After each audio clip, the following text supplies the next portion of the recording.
Yeah, Saeed. Thank you. Let me begin by asking a question that I've raised here for the past 4 years on this occasion. Today marks the 4th anniversary since the Israelis killed a cousin of mine, Ahmed Arikat, on his way to pick up his mother, and they kept his body.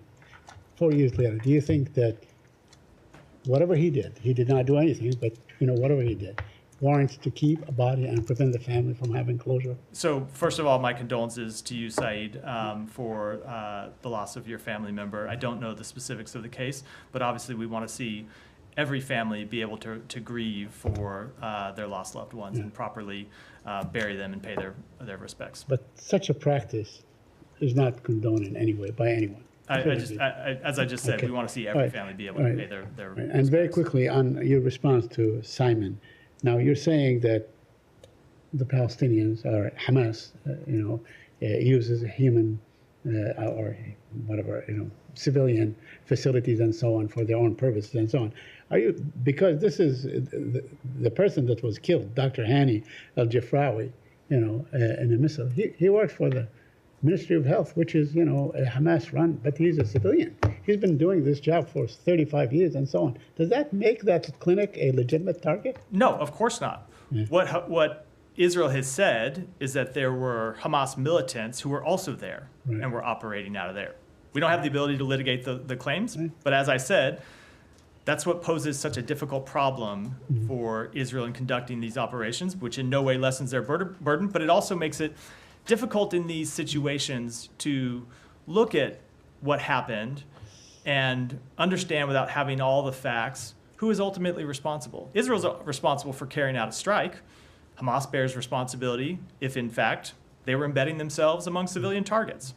And so it is very difficult in all these, which is why there is no simple answer, and you have to look at each of them and make determinations based on the facts of each case. Over the weekend, we saw that the Israeli army in the occupied West Bank had a wounded Palestinian man strapped to the jeep and so on. So this is really, by the way, I raised this issue many times before this war, many times, because the Israelis have done this practice since 1967.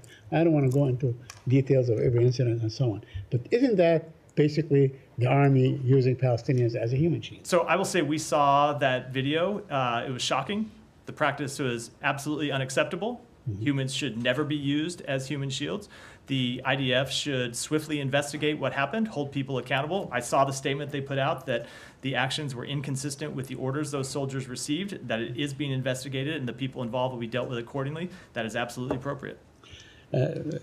Just a couple more issues, if you allow me. I want to ask you on the new legal powers of the settlers' facilities in the West Bank, and apparently annexation is underway under everybody's eyes and so on. So you're referring to the reported actions by the finance minister. So we have seen the finance minister, who also is a minister inside the defense ministry, attempt to further administratively integrate settlements into Israel. We have made quite clear that settlements are counterproductive to peace, that the government of Israel's settlement program is inconsistent with international law, and we will continue to make that clear. Yeah, but yet the Israelis are never deterred by your position and so on. Could we expect some sort of leveraging some of I'm not going to speak to future actions that we may or may not take.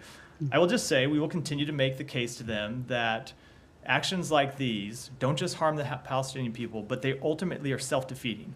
They ultimately hurt Israel's interests. They ultimately weaken Israel. They weaken Israel's security. And so that's the case that we will continue to make to them. And finally, I promise this finally. Mr. Don't make promises you can't keep, Saeed. Sorry, I have so many. Yesterday, the Prime Minister, the Israeli Prime Minister, basically rejected the whole Biden plan.